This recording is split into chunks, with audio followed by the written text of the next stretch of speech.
ஐயோ பார்க்கறதுக்கே ஒரே மன அழுத்தத்தை கொடுத்துரும் போல இருக்கு இந்த டாஸ்க்கு. என்னங்க ஒரு கட்டத்தில் கல்லை இங்கேருந்து அங்கே தூக்கி தூக்கி போடுறாங்க. ஐயோ ஐயோ இதான் ஒரு ஃபிசிக்கல் கேமு ஆடுறாங்க. பட் நமக்கு அது ஒரு பெரிய பதட்டமாக இருக்குது. ரெட் டீம் வந்து இந்த முறை ஆட்டத்திலேருந்து முதலடியாக வெளியேறுதுங்க. என்ன நடந்திருக்கு அப்படின்னு பார்த்தீங்கன்னா, கற்களை எண்ணி சொல்கிறாங்க. அப்போ பார்த்தீங்கன்னா ரெட் டீம் கிட்ட 6 கற்கள் தான் இருக்குது. மஞ்சள் டீம் கிட்ட வந்து 73 கற்கள் இருக்குது.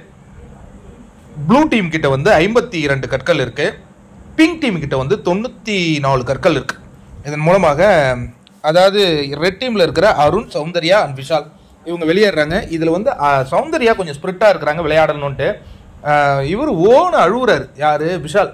ஐயோ இதை பார்க்கவே என்னால் முடியலையே, எனக்கு என்ன அப்படின்னா அது என்ன பார்த்து அழுதாருன்னா, அன்ஷிதாவும் மஞ்சரியும் லாக் போட்டுக்கிட்டு படுத்து கிடக்குறாங்க. அப்போ துணியெல்லாம் கூட விலகுது. அந்த இடத்துல ஜாக்கினுடைய அந்த குணத்தை நம்ம பாராட்டும். அவங்க அந்த துணியெல்லாம் வந்து அட்ஜஸ்ட் பண்ணி வைக்கிறாங்க.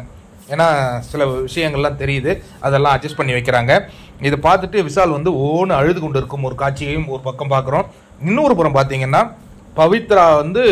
பவித்ராவும் முத்துவும் போராடிய அந்த காட்சிகளை பார்க்குறோம். அதுக்கப்புறம் தீபக்கு இவங்க சரி கூட்டணி அமைச்சிக்கிட்டாங்க போல இருக்கு. யார்? ப்ளூ டீமும் எல்லோ டீமும் கூட்டணி அமைச்சிக்கிட்டாங்க. அதனால இப்போ ப்ளூ டீம் கிட்ட தான் கம்மியாக இருந்தது இல்லையா, பிங்க் டீம் கிட்ட நிறைய இருந்தது. அதனால அந்த இதை கட்டடத்தை உடச்சி அவங்க எடுத்துக்கொண்டு வந்து சேர்த்து கொண்டு இருந்துக்கு அந்த காட்சி வரையும் எல்லோ டீம் அப்படியே நின்று இடத்துல இருக்காங்க. அப்புறம் ரஞ்சித் சொல்கிறேன், நம்ம இப்படியே நின்றுக்கிட்டே இருந்தா என்ன, இதுதாங்க ஒப்பந்தம், கம்முன்னு இருங்க அப்படின்னு ஜாக் அவங்கள அவமதிப்படுத்துறாங்க. இவங்க 2 பேருமே போராடிட்டு இருக்காங்க. ஒரு 32 கல்லோ என்னமோ இருந்தது. அதுக்கப்புறம் அங்கேருந்து கொஞ்சம் வாரி 52 கிட்டே இவங்க கொண்டு வந்தாங்க. பிங்க் டீம் தாங்க உள்ளதுலேயே உயரமான கட்டிடம் வச்சிருக்கு. அவங்க ரெட் டீம் கூட ஒரு ஒப்பந்தம் போட்டாங்க. அப்படி ரெட் டீமுக்கு அது திருப்பி போல. இவங்க தான் அழுகுறானுங்களே ஓன்ட்டு. கேப்டன் ஆகிய விஷால் என்ன பண்ண முடியும்?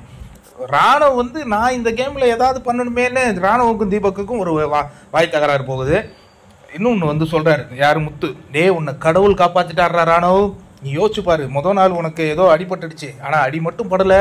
இன்னைக்கு என்ன ஆயிருக்குமோ தெரில. நீ ஐயோ உன் மேலே ஜெஃப் விழுந்தா ஜெஃப் எதுவும் சொல்ல மாட்டாங்கடா, நீ ஜெஃப் மேலே விழுந்து என்ன ஆகுனா அப்படிங்கிற மாதிரி பயங்கர கலவரமாக போகுது. இது வந்து 1 எபிசோடில் நமக்கு பார்க்கறதுக்கு அவ்வளோ இதுவாக இருந்திருக்காது. பட் ஒவ்வொரு சீசன்லையும் இந்த மாதிரி ஒரு ஹார்டான டாஸ்க்கை கொடுப்பாருங்க பிக் பாஸ். நீங்கள் சீசன் 2ல் நாடு பிடிக்கிறதுன்னு ஒரு டாஸ்க் கொடுப்பாரு. அதெல்லாம் எப்படி தெரியுமா இருக்கும்? அப்படி இருக்கும், வேறு லெவலில் இருக்கும். ஏன் சீசன் 6லேயும் இதே மாதிரி கன்வேயர் பெல்ட் டாஸ்க் இதெல்லாம் வேறு லெவலில் இருக்கும்.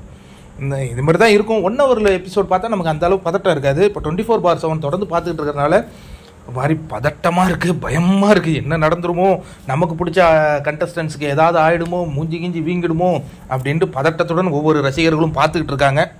பார்ப்போம். இது இப்போ ஒரு டீம் தான் வெளில போயிருக்கு, இன்னும் 3 டீம் இருக்குது. இப்போ என்னென்னா எல்லோ டீமும் ப்ளூ டீமும் இப்போ கூட்டணி வச்சுருக்காங்க. இப்போ அவங்களுடைய டார்கெட் 94 கற்கர் இருக்கிற பிங்க் டீம். அதுக்கு அடுத்தது அவங்க போய் அதை பிராஞ்சி 2 பேரும் பிரிச்சுப்பாங்க போல இருக்குது. அது தரைமட்டமான உடனே இவங்க 2 பேரும் சண்டை போட்டுப்பாங்களாம். எனக்கு பொறுத்த வரையும் ஐயோ எப்பா ரொம்ப பதட்டமாக இருக்குப்பா. பிக் பாஸ் ரசிச்சுக்கிட்டு இருக்காரு மேலே இருந்துக்கிட்டு.